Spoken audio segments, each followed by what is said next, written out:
হেই everyone, তোমরা সবাই কেমন আছো? আশা করি ভীষণ ভালো আছো। আর আমি টুম্পা, এটা আমার সেকেন্ড মিনি ব্লগ। তো তোমাদের ফার্স্ট ব্লগে আমি বলেছিলাম এই ভাইটার বাড়ি কেন যাচ্ছি, সেটাই তোমাদের আজকে বলবো। চলো, তো আলটিমেট আমরা এই ভাইটার বাড়ি পৌঁছে গেলাম।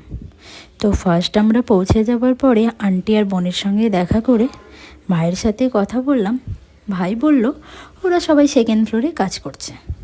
তো আমি সেখানে পৌঁছে দেখি আমাদের দুই ম্যাডাম অলরেডি কাজ শুরু করে দিয়েছে। তো এটা দেখে তোমরা বুঝতেই পারছো তত্ত্ব রেডি করা হচ্ছে। আর তত্ত্ব মানেই তো আমরা সবাই জানি বিয়ে, তো ভাইটার বিয়ে। তাই আমরা সবাই তত্ত্ব রেডি করার জন্য ভাইয়ের বাড়ি গিয়েছিলাম। তো সেখানে আমিও শুরু করে দিলাম ওদের সঙ্গে তত্ত্ব রেডি করতে। আর তত্ত্ব রেডি করতে করতে তোমাদের আরেকটা কথা আমি বলি, হয় না রক্তের সম্পর্কে হলেই শুধু ভাই হয়, তা নাহলে হয় না। এটা কিন্তু একেবারেই ভুল ধারণা।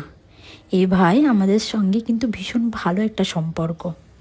যাই হোক, আলটিমেট আমরা সবাই তত্ত্ব রেডি করি, খাওয়া দাওয়া সেরে 1 ঘন্টার রেস্ট নিয়ে তারপরে আবার যাই হয় আর কি, সবাই গন্তব্যস্থলে পৌঁছবার জন্য ট্রেন ধরে নিই। তো আমরা সবাই পৌঁছে যাই। দেখা হবে নেক্সট ব্লকে। টাটা।